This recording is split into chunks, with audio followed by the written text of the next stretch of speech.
Goeiedag. Ek groet jou in die kosbare naam van Jesus Christus.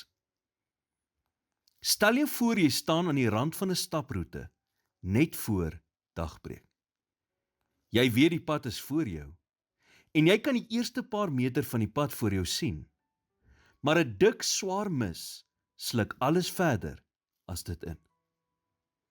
Elke tree wat jy vorentoe gee, vertrou jy dat die volgende deel van die pad daar sal wees.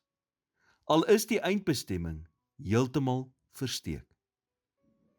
Soms voel ons so wanneer daar groot veranderinge in ons lewens plaasvind.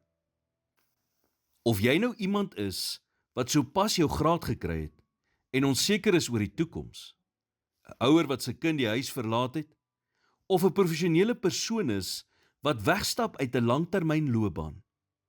Groot veranderinge kan 'n mens laat voel asof jy deur daardie oggend misloop. Dit is daardie ongemaklike spasie waarin jy jouself bevind tussen dit wat was en dit wat sal wees. Ons vind dikwels onsself op soek na 'n kaart wat vir ons elke stap van die pad sal wys. Maar vra jouself af, as jy 'n kaart gehad het wat vir jou elke stap van die pad wys, sou jy dan enige geloof nodig gehad het? 'n Lewe van geloof is selde 'n geteerde pad met duidelike kennisgewings. Dit is eerder 'n uitnodiging om vorentoe te beweeg ten spyte van die feit dat jy nie die hele pad kan sien nie. As jy jouself vandag in 'n oorgangsseisoen bevind, moenie ontmoedig word deur die feit dat jy nie die hele pad kan sien nie.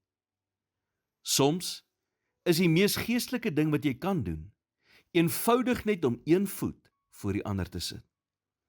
Om te vertrou dat dieselfde God wat al die godsmanne en godsvroue deur die Bybel gelei het, langs jou deur die misloop.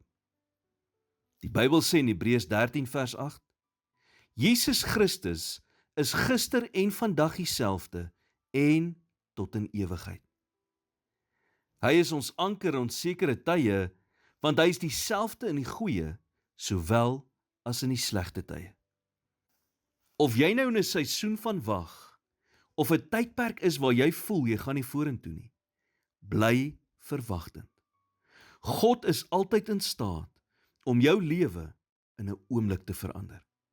En ons taak is eenvoudig om gereed te wees en om in geloof te reageer, wanneer hy sê dis tyd om daardie volgende stap in die onbekende te neem.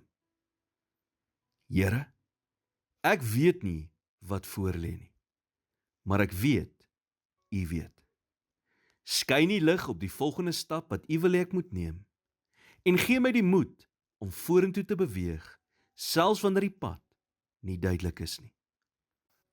In Jesus naam bid ek dit. Amen.